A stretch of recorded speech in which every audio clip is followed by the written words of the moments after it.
Hello, ഇതാരാന്ന് മനസ്സിലായോ? ഇതാണ് നമ്മുടെ ഇന്നത്തെ ഗസ്റ്റ്. അതെ, നമുക്കൊരു നാടൻ സ്രാവ് കറി ഉണ്ടാക്കിയാലോ? അച്ഛൻ ഒരു 3-4 സ്രാവിനൊക്കെ കൊണ്ടുവന്നിട്ടുണ്ടായിരുന്നു കേട്ടോ. പക്ഷെ അതില് ഒരാളെ ഇപ്പൊ കാണിക്കാനുള്ളൂ. ബാക്കി ഒരാള് കഴിഞ്ഞ ദിവസം തലേന്ന് തന്നെ കറിയായി, വേറൊരാള് ഇപ്പൊ അവിടെ അമ്മയുടെ കയ്യില് പീസായിക്കൊണ്ടേയിരിക്കണം. അപ്പൊ നമുക്ക് ഇയാളെയും കൊണ്ടു കൊടുക്കാം. അപ്പൊ എങ്ങനെ ക്ലീൻ ആക്കുക, എങ്ങനെ കറി വെക്കാം, നല്ല നാടൻ ചട്ടിയിൽ എങ്ങനെ കറി വെക്കാന്നൊക്കെ നമുക്ക് നോക്കാം. അപ്പൊ ആദ്യം തന്നെ അതിന്റെ 2 ഭാഗത്തുള്ള ഈ സാധനങ്ങളൊക്കെ ചെത്തിക്കളഞ്ഞു. പിന്നെ വാല് മുറിച്ചു. അങ്ങനെ പുറമേക്കുള്ള എല്ലാ സാധനങ്ങളും നമ്മൾ കട്ട് ചെയ്ത് കളഞ്ഞു. ഇത് ഓരോ നാട്ടിലും ഓരോ തരത്തിലാണ് ഇതിന്റെ പേര് പറയാ കേട്ടോ. ഞങ്ങളവിടെ വെറും സ്രാവെന്ന് മാത്രമേ പറയുള്ളൂ. ചിലര് നീളൻ സ്രാവ് അങ്ങനെയൊക്കെ പറയും. അതിന്റെ ഒരു കൂർപ്പ് പോലെയുള്ളതുകൊണ്ട് അങ്ങനെ പറയും. അങ്ങനെ നമ്മളിതാ എല്ലാ ചിറകുകളും അതിന്റെ കട്ട് ചെയ്ത് കളഞ്ഞു. ഇപ്പൊ മൊത്തത്തിൽ ഇങ്ങനെ നീണ്ടു കിടക്കുന്ന കാണുമ്പോൾ ചെറുതായിട്ടൊരു പാമ്പിനെ പോലെ തോന്നുമെങ്കിലും ഇനിയും ഇതിൽ ഒരുപാട് പണിയുണ്ട്. അടുത്ത സ്റ്റെപ്പ് എന്ന് പറയുന്നത് നമ്മൾ അതിന്റെ ഉൾഭാഗം ഇങ്ങനെ നീളത്തിൽ കട്ട് ചെയ്യാണ്.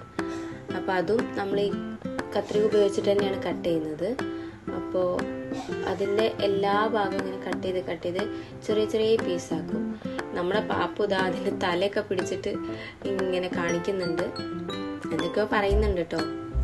കണ്ണ്, അതിന്റെ വായ കടിക്കും, അങ്ങനെ എന്തൊക്കെയോ പറയുന്നുണ്ട്. ആദ്യം പേടിയുണ്ടായിരുന്നു, പക്ഷെ പിന്നെ ഒരു പേടിയില്ല, അങ്ങനെ പിടിക്കാന്നായി. പിന്നെ നീളത്തിലുള്ള പീസ് എടുത്ത് കളിച്ചു. അതന്നെ, അങ്ങനെ കുറേ നേരം അതിമട്ട് കളിച്ചു. പിന്നെ അമ്മ അതെടുത്ത് പീസാക്കി വെച്ചു. അപ്പോൾ പീസസ് എങ്ങനെ ഉണ്ടെന്ന് നമുക്ക് നോക്കാം. ഇതുപോലെ ഉണ്ടാവും. എല്ലാതും കുഞ്ഞു കുഞ്ഞു പീസുകളാക്കിയിട്ട് മാറ്റി വെച്ചിട്ടുണ്ടായിരുന്നു. ഇത് കുറച്ച് പീസേ ആയിട്ടുള്ളൂ, ഇനി ഒരുപാടുണ്ട്. ഇത് ഇപ്പൊ ആ ഒരു സ്രാവ് മുഴുവനായിട്ടുണ്ട്. അപ്പോൾ ഇനി നമുക്ക് ഇതിനെ എങ്ങനെയാ കറി വെക്കാൻ നോക്കാം.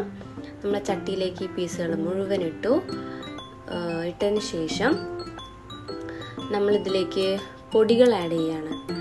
അപ്പോൾ ഇത്രയാണ് നമുക്ക് ഈ ഒരു സ്രാവ് കറിക്ക് വേണ്ടി നമ്മൾ എടുക്കുന്നത്. അടുപ്പത്താണ് നമ്മൾ വെക്കുക. അപ്പോൾ ഇനി ഇതിലേക്ക് മല്ലിപ്പൊടി, മുളക് പൊടി, മഞ്ഞൾപ്പൊടി, ഉപ്പ്, ഇത്രയും കാര്യങ്ങൾ ഇടുക. അതിനുശേഷം തക്കാളി, പച്ചമുളക്, കറിവേപ്പില, ഇഞ്ചി, വെളുത്തുള്ളി, പിന്നെ മല്ലി, ഇതെല്ലതും കൂടെ അതിലേക്ക് ഇടുക. എന്നിട്ട് നന്നായിട്ട് മിക്സ് ആക്കുക.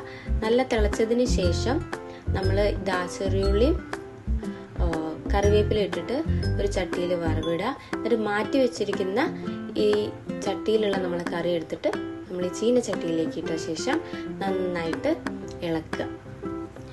നന്നായിട്ട് തിളയ്ക്കണം. തിളച്ച ശേഷം നല്ല കുറുകി ഏകദേശം ഒരു പരിവാകുമ്പോൾ നമ്മളിതാ ചോറിലേക്ക് അത് ഒഴിക്കുകയാണ്. നല്ല ടേസ്റ്റ് ആണെന്ന് വെച്ചാൽ നല്ല ടേസ്റ്റ് ആയിരുന്നു കേട്ടോ.